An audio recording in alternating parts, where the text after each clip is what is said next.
Hey, Dan Passarelli here. There's been some talk for a few months, even before the election, about the possibility of the Trump administration weakening the dollar.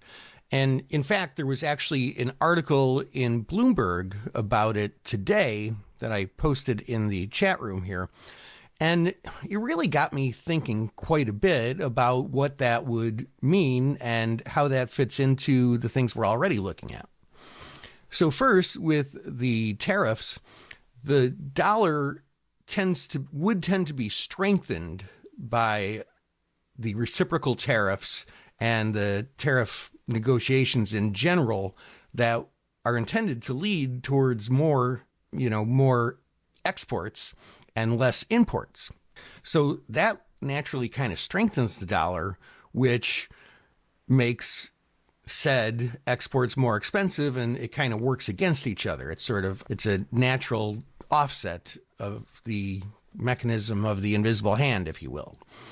So it probably becomes necessary to weaken the dollar. So what does that mean to our trading? So it's going to open up different opportunities.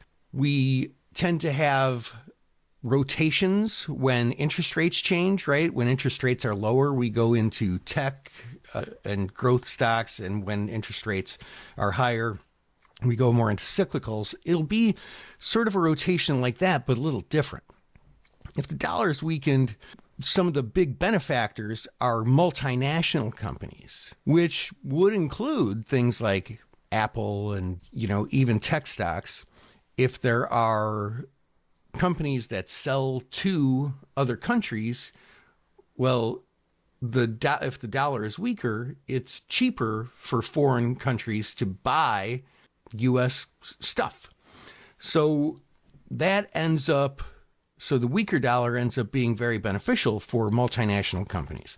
It also ends up being a good thing for commodities and energies and their stocks. Why?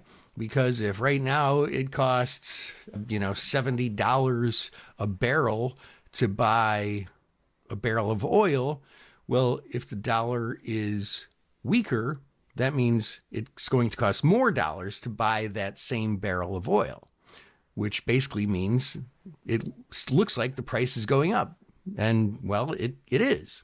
So some other benefactors, which are not necessarily good benefactors, are inflation. That would, by definition, lead to higher inflation because commodities and physical things will end up costing more. So is that good or bad for the market overall? Well, if there's higher inflation, that means that interest rates would have to go up. And we've seen how higher interest rates make the market go down. So the market in general could have some weight to it, but these multinational companies, export-driven companies, and commodities and energy stocks would be the winners. They would have more buoyancy in that situation.